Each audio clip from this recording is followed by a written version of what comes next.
Thank you. And like I said, we are going to continue to remind you to make sure that you get counted in the census. So, Dr. Laiyemo, welcome to Thank you Win very much. TV. How are you? Fine, thank you. Good, good. So, I want to know a little bit about you. I know that you're here to talk to us about colon cancer, but you are at Howard University Hospital, Yes, and your expertise is in your specialty is. gastroenterology. Exactly, exactly. Okay. And so, we all heard the sad news about Chasman Chadwick Boseman and his struggle, his silent struggle with colon cancer. I think one question some of us may be asking at this point is how was he able to silently struggle? Does the cancer not cause sickness or illness? Or I mean, how do you silently struggle with a disease like that?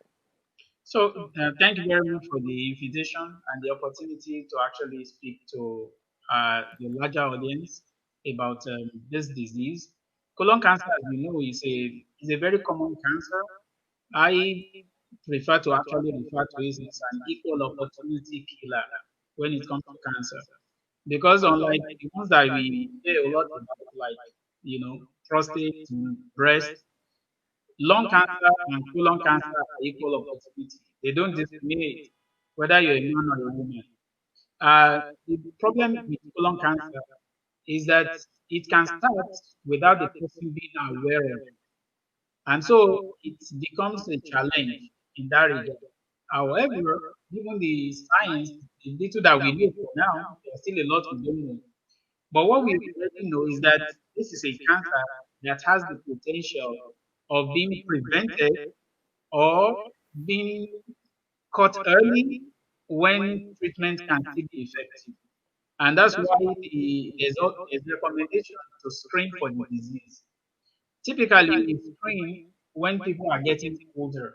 And by definition of older, in this case, is not when you're like 65 or anything like that. No.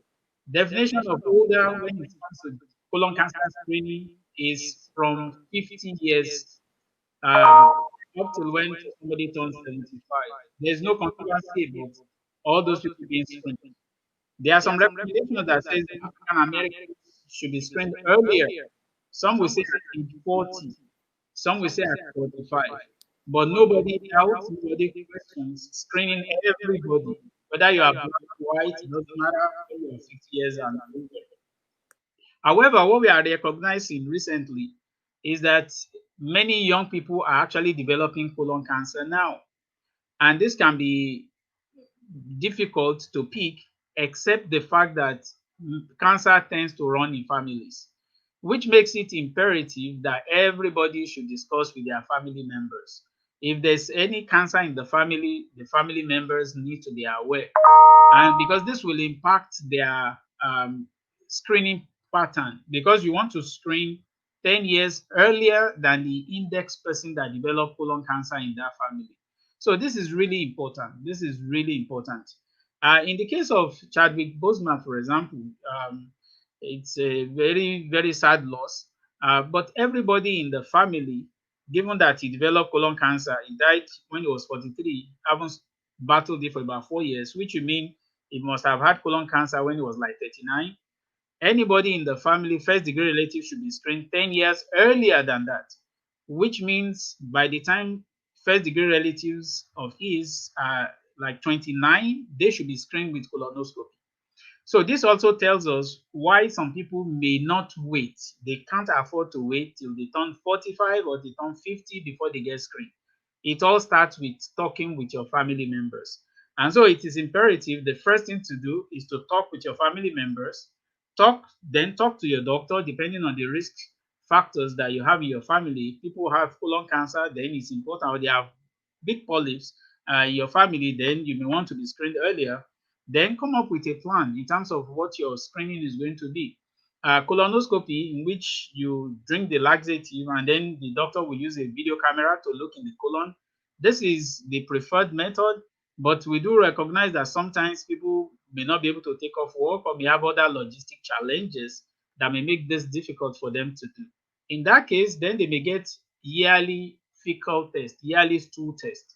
And if they get yearly stool test, if it turns positive at any time, then they should make sure they follow it up and get a colonoscopy to look in the colon with a video camera. So all these things are very important. And Dr. Lima, I wanted to ask also, just wanted to jump in real quick. One of the things that, a lot of people, particularly during COVID and other things, are changing their diets, right? They're not necessarily eating meat-based diets. And so, they think this makes them less susceptible to certain conditions or diseases like colon cancer. But Chadwick Boseman, from what I read, was a vegetarian. So does that it didn't make a difference evidently in his, but what do you say about people who are eating more plant-based diets? Is that a preventative measure? so eating more fruits and vegetable diets impact overall health. But some things are stronger than lifestyle, and that's your genes. And that's why the first step is still talk with your family members. Know the thing because things like this run in families.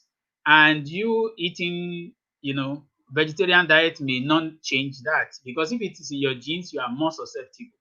But for overall population, eating food that is high in fiber and fruits and vegetables, they are very good for health. And research actually show that when you don't have much of gene predisposition, those who eat fruits and vegetable diets, more plant-based, they have less risk of colon cancer than those who eat more of processed meat or red meat and stuff like that. So it does have health benefits. The same thing will also be exercising. Okay, exercise. The more active you are, the lesser your risk of colon cancer. However, this still has to be done looking at your overall genetic predisposition to the disease, and that is still more family. And how aggressive is this disease? Because I think I also read that when it was discovered with him, it was already at stage 4. So I mean, how aggressive is it? And does it, once you have been diagnosed, I guess, or if you, I don't even know how to ask this question, but how long does it take for a disease to go from stage 1 to stage 4? Okay, so we would rather not have any stage 4 disease. Let's start with that. So, for this disease, we know if you get screened, that's the importance of getting anybody who has a colon to get screened. You know the popular statement, if you have a phone, you have a lawyer. I guess if you have a colon, you should get screened to prevent colon cancer. I think that's the way we should say it. Because so long as you have colon, there is always a tendency to get colon cancer, even if there's nobody in the family who ever had colon cancer. But it's more, even susceptibility is higher if somebody in the family now have colon cancer. So sometimes it doesn't present with any symptom. It doesn't present with anything. People just develop it, and then by the time they come up with symptoms, it's already far gone. And that's the purpose of screening, so that you can pick it before the person develop any symptom at all. So that's the essence of screening. So, and that is based on age and it's based on family history and whatever is going on with the individual. Now, that said, in terms of what can we then do, if somebody now notices that he has blood in stool, you should not ignore it, even if you are young. In the olden days, we used to think those who have blood in stool, if they are young people, it's probably hemorrhoids or pile that is acting up or it's just something back there. But these days, we have learned not to do that because young people are presenting more and more with colon cancer for reasons that have not totally been well characterized.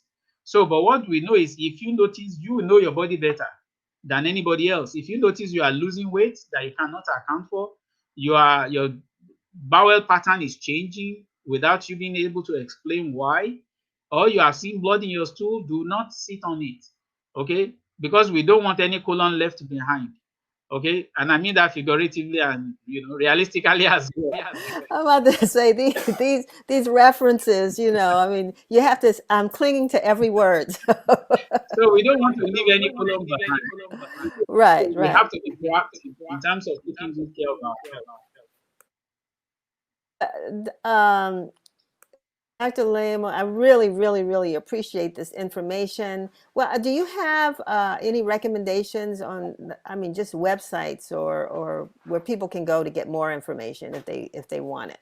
Okay, so the American College of Gastroenterology have a very good it's a very good website where you can get more information. American Cancer Society also, and the American Gastroenterology Association. So you can always talk to your doctor. Okay, even your primary care doctor can give you more information because they are the first line.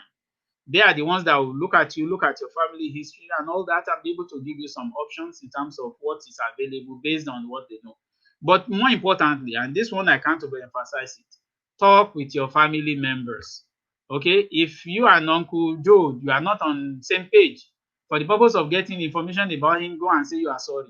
Okay, I'm saying that you are sorry on your behalf right now. So Uncle Joe, he is sorry. So give him the information, any information about your health that will impact you, especially when it comes to colon health, is something that runs in family.